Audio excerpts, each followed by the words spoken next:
हे ऋषिवर, मैंने सब भोग भोग के देखे, परंतु मुझको शांति नहीं प्राप्त हुई। मैं चाहता था, वह जो चाहता था वह न पाया। वैसे ही मुझको अब विषयों के सुख में शांति नहीं प्राप्त हुई। हे मुनीश्वर, इस जगत को असार जानकर मेरा चित्त विरक्त हुआ है। अब विरक्त हुआ है मतलब वैराग्य आ गया ना। भी कुछ नहीं है सार, उन्होंने ये सब जान लिया कि इतने काल तक मैंने भोग भोगे, परंतु मुझको शांति ना हुई।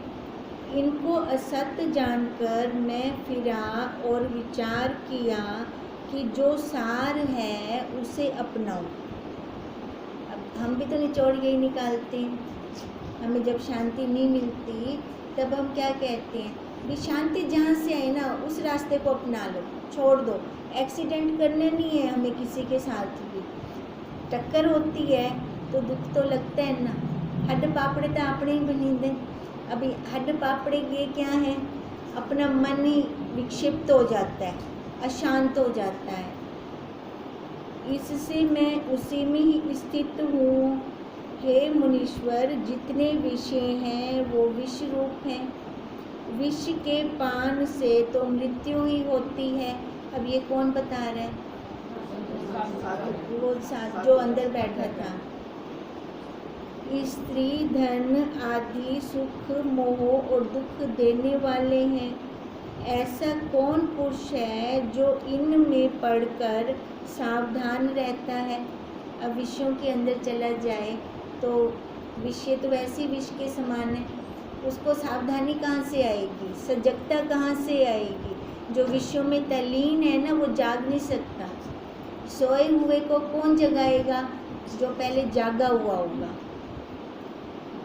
ये तो स्वरूप को भुलाने वाले हैं। हे मुनीश्वर, देह रूपी एक नदी है जिसमें बुद्धि रूपी एक मछली रहती है। जब वह सिर बाहर निकालती है अर्थात इच्छा करती है, तब भोग रूपी बगला उसको खा जाता है, अर्थात आत्म मार्ग से भ्रष्ट करता है। अब जब विषय आ जाते हैं ना, सारा कुछ आ जाए, अपने आप कुछ मांगना ना पड़े, तो देखो हमारा मन अशांत हो जाएगा, क्योंकि हम तब इधर नहीं आएंगे। सारे हमारा कहना मानने वाले हो जाएं, पति पुत्र घर परिवार सारा हमारा कहना मान रहे हैं, तो यहाँ थोड़ी बैठेंगे। फिर हम यहाँ कौन आता है? जिसको वैराग्य आ चुका होता है वो आके बैठेगा यहाँ पर। अब ऐसे ही कह रही हैं, जिसको सारा कुछ प्राप्त हो वो फिर इधर क्यों आए?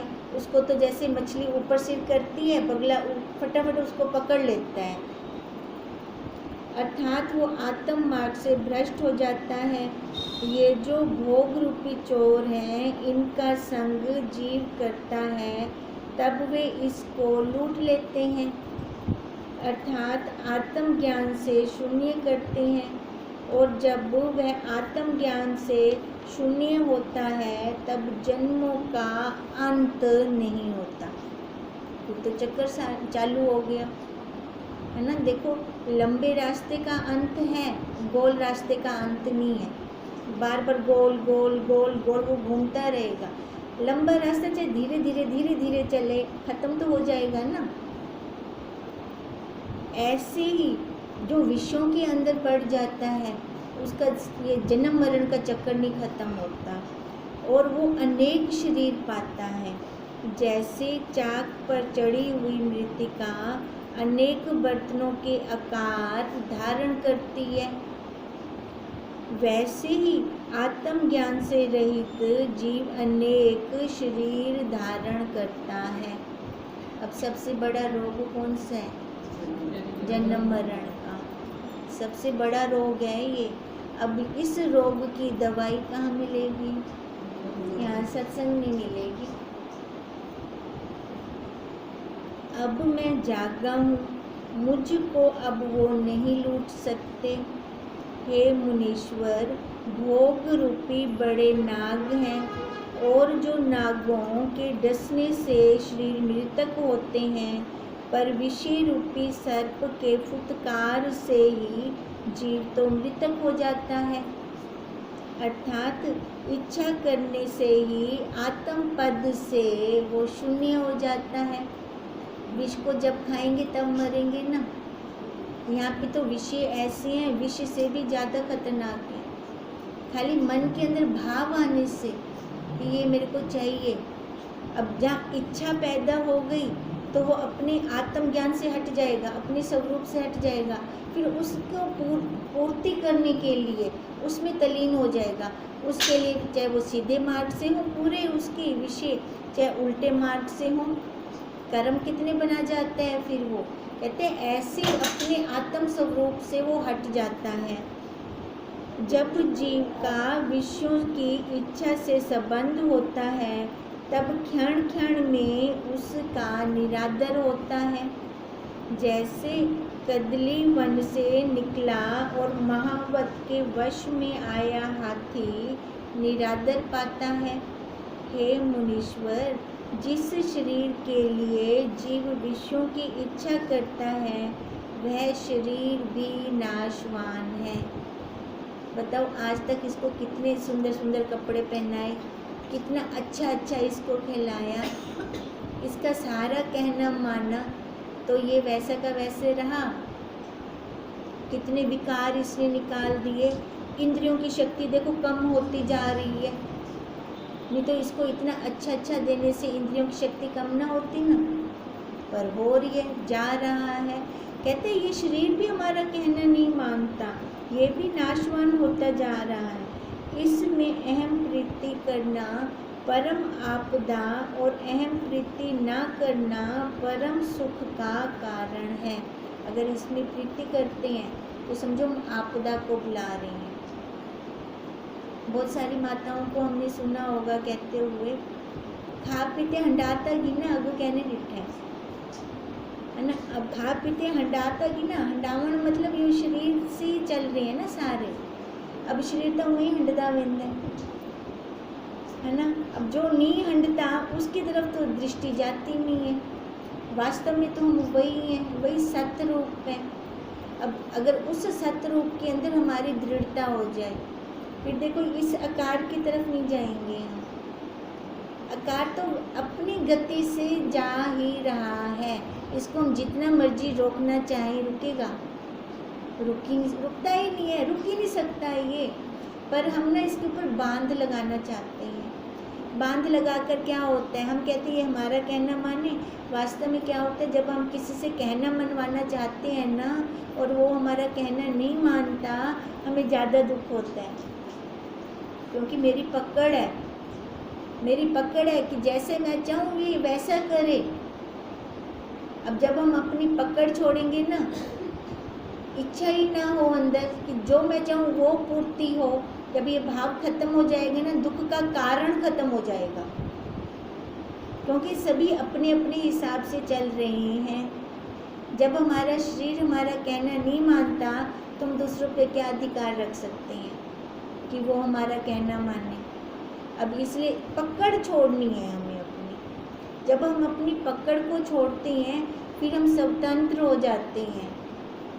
स्वतंत्रता में आनंद है ना। हम वही सत्य चित्त आनंद रूप है। ये नाम रूप आकार नहीं है, ये असत्य जड़ रूप है ये। अब जब ये समझ आती है तब हमारी वृत्तियाँ जुड़ती है। जो भी हम श्रवण करते हैं ना, हमारी भक्ति क्या है? ब्रह्म ज्ञान में भक्ति क्या है? श्रवण करना। श्रवण करना हमारी भक्ति है। भक्ति वो नहीं कि हमने मंदिर जाना है, जल चढ़ाना है लोटा शिव जी के ऊपर, वो हो गया पहले पीछे, पूरी होगी वो क्लास। अब जब हम इस क्लास में आए हैं, श्रवण करना सर्वोपरि भक्ति है हमारी। क्योंकि जो हम एकाग्र चित्त से, खाली शरीर को यहाँ नहीं बिठाना। कई बार होते शरीर बैठे मन कहाँ का कहाँ है, नहीं वो भक्ति नहीं है हमारी। शरीर के साथ हमारा मन बैठा हो यहाँ पर, तो जो भी हम श्रवण करते हैं वो सीधा अंदर जाता है। यानी हमारा अंतःकरण पर्श भरता है, अब जिसका पर्स भरा हुआ होगा वही खर्च कर सकते हैं ना। कंगाल कौन खर्चा करेगा, वो तो पहले ही कंगाल है। तो हम ये खर्चा कब करते हैं, जब परिस्थिति आती है, तब हम इस पर्स में से महावाक्य निकालते हैं, महावाक्य निकाल कर अप्लाई करते हैं, फिर शांति आती है, फिर वो दुख वाली परिस्थिति गई।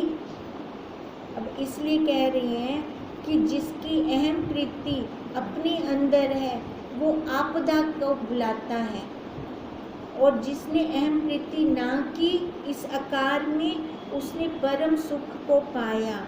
जैसे सर्प के मुख में पड़ा हुआ मेंढक मच्छर खाने की इच्छा करता है तो सांप के मुंह में हाली भी इच्छा थी भी वो मच्छर होंगे पे मैं पकड़ लगी ना, है ना। एक नहीं पता मैं खुद मरदा पे, कहते हैं ऐसी हम महामूर्ख हैं, काल रूपी सर्प ने हमें पकड़ा हुआ है, हमें वो नहीं पता चल रहा कि मर रहा हूँ मैं, ये शरीर जा रहा है, इसी शरीर से मैं अपना काम ले लूँ, वो समझ नहीं आती।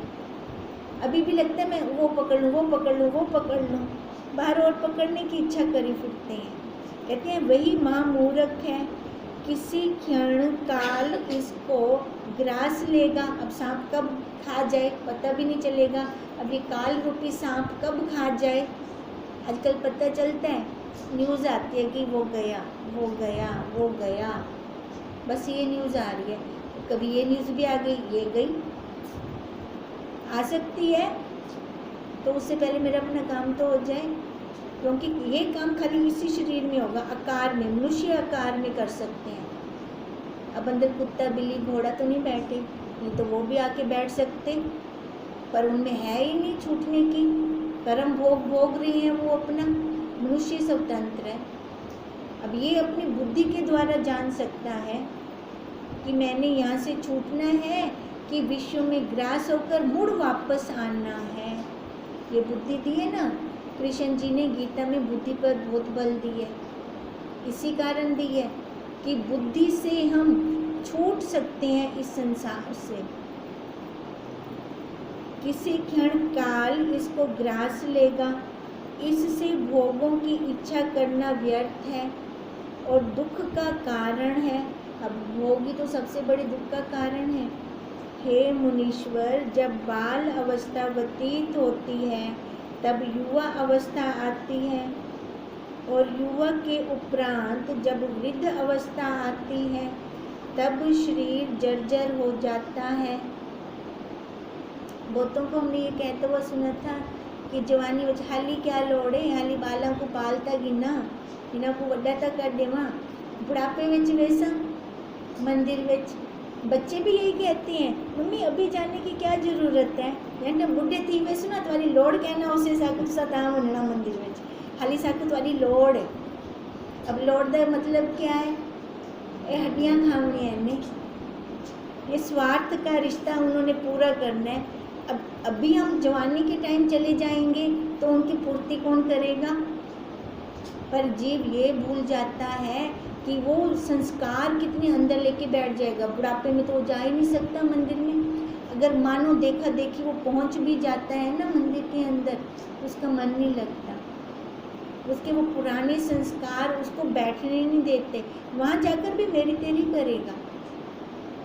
और नहीं तो फिर बच्चों की दुखड़े रोएगा, और घर बावण नहीं देंदे, और आख दिन थी बैठी क्यों है, और मंदिर और मंदिर होते ही मन नहीं लगता।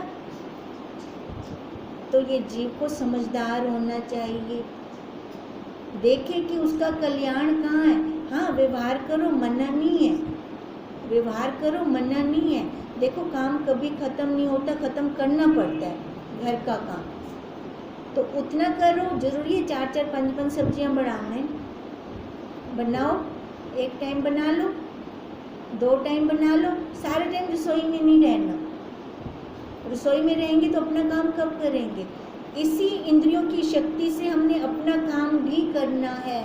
जीव भूल जाता है जवानी काल में, वो लल्लू चप्पू में आ जाता है, पर इसमें घाटा किसका है, हमारा घाटा है इसमें। जवानी के जो संस्कार अंदर जाते हैं वही पक्के होते हैं। माता जी कहते थे ना, योग और भोग दोनों जवानी में ही होते हैं, पर बैलेंस होना चाहिए। योग भी हो, भोग भी है, गृहस्थ आश्रम में है तो वो भी है, पर बैलेंस बनाकर चले कि नहीं चले। अब जिसने बैलेंस बनाया होगा ना, वो तर जाएगा। फिर बुढ़ापे में कोई उसके साथ बैठे चाहे ना बैठे, उसके मन के अंदर विक्षेपता नहीं होगी। नहीं तो मन के अंदर बहुत विक्षेपता आती है। अब ये विक्षेपता इसलिए आती है कि जवानी में हमने अपना काम नहीं किया। जब शरीर जर्जर हो जाता है, जैसे बसंत ऋतु की मंजरी जेठ आषाढ़ में सूख जाती है, वैसे ही वृद्ध अवस्था में शरीर जर्जर होकर दुख पाता है। अब इंद्रियों के अंदर इतना बल भी नहीं है कि वो साधना कर सके, अपना काम कर सके। और बच्चों को वो अच्छा भी नहीं लगता। अब जाए तो जाए कहाँ, उसके लिए क्या रास्ता होता है, फिर उसको दुख लगता है, क्योंकि वो जो चाहता था उसको वो पूरा ना हुआ। जवानी में करना चाहता था, बच्चों के मोह ने उसको रोक दिया।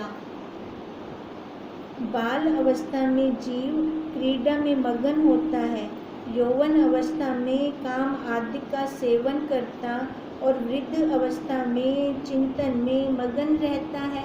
चिंता ही चिंता, दुख ही दुख। अब ये दुख कैसे जाएगा? अब देखो, अब बुढ़ापे के अंदर बाहर के संस्कार, संसार के संस्कार इतने दृढ़ हो जाते हैं कि वो जाते नहीं हैं।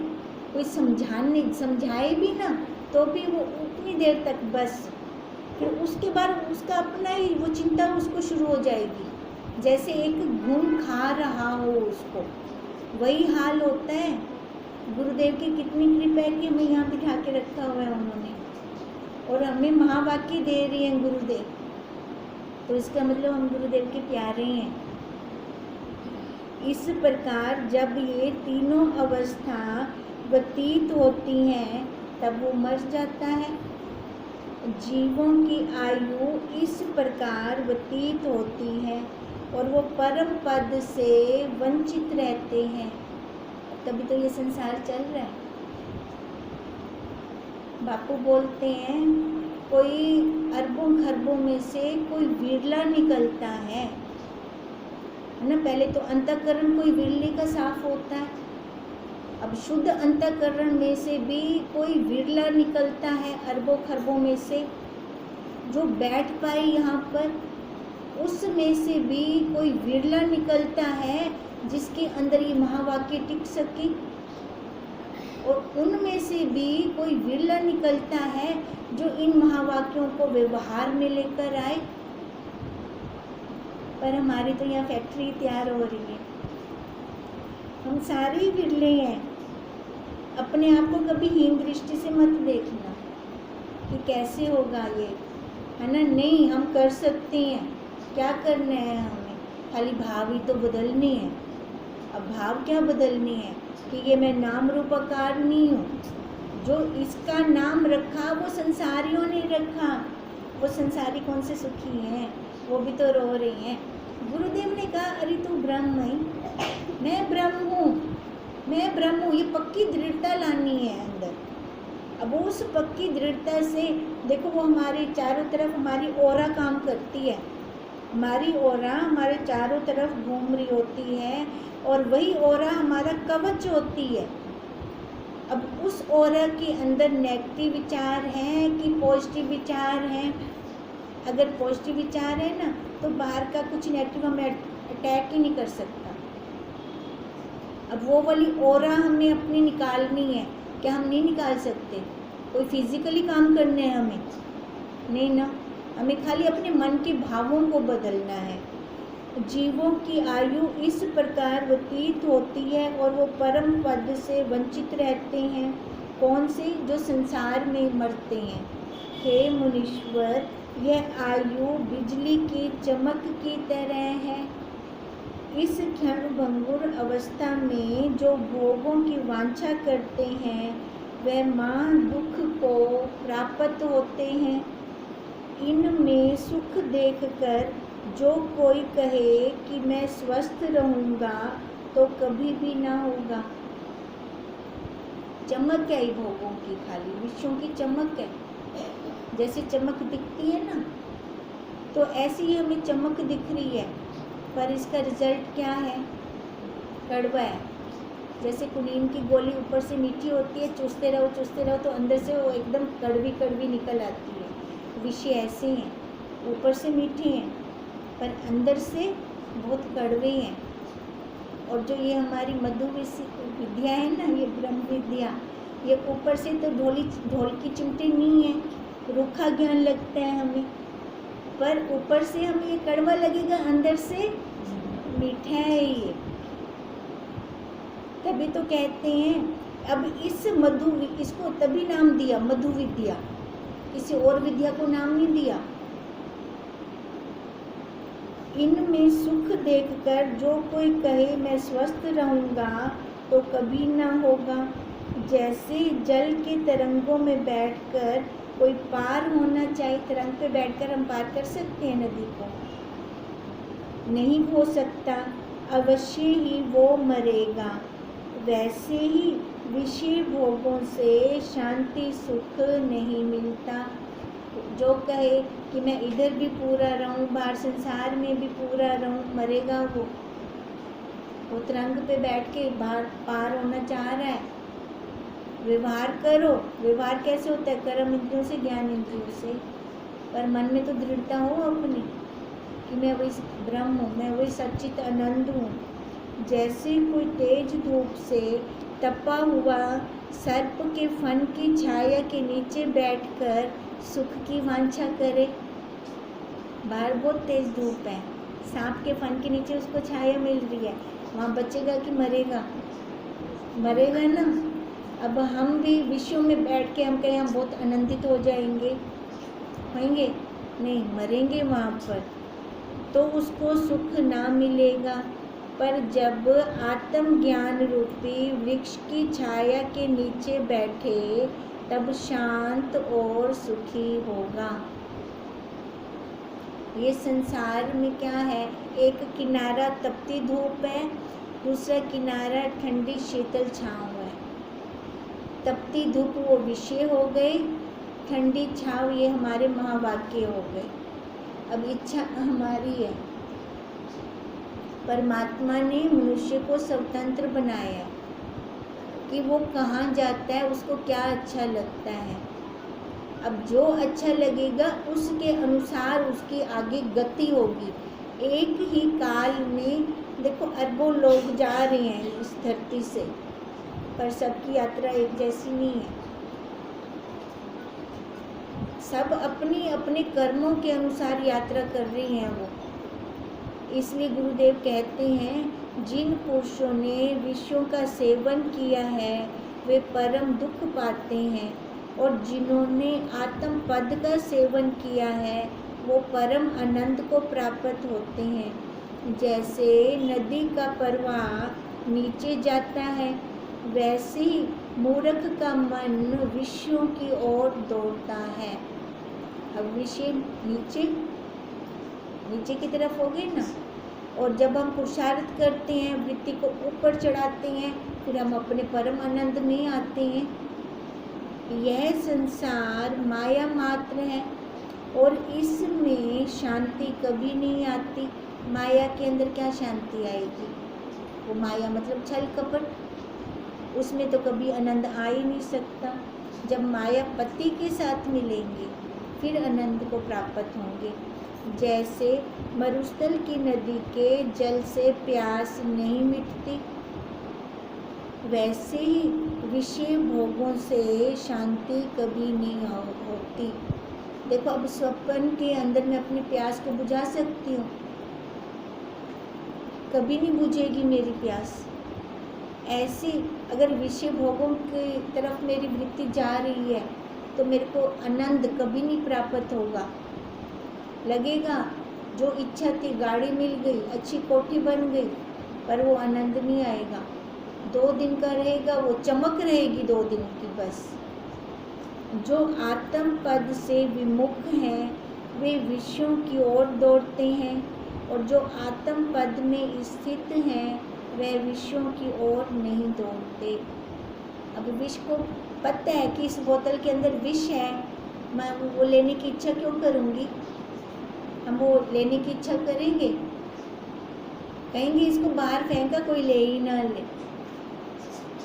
अब ऐसे, अब जब विषयों के विषय है ना, विषय विष के समान है।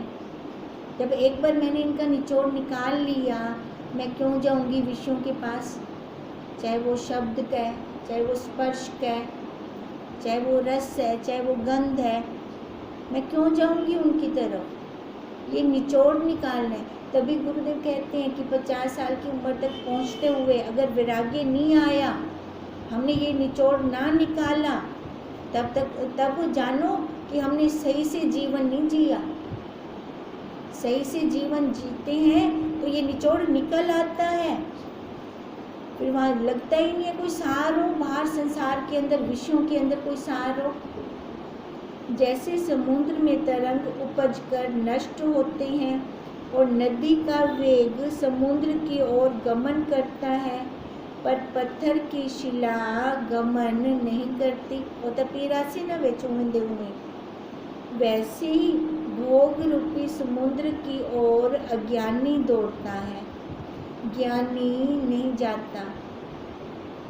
हे मुनीश्वर, कमल में सुगंध तब तक होती है जब तक सर्प के मुख की वायु नहीं लगी, वैसे ही बुद्धि में विचार तभी तक है जब तक चित्त रूपी सर्प को भोग की इच्छा रूपी वायु नहीं लगी।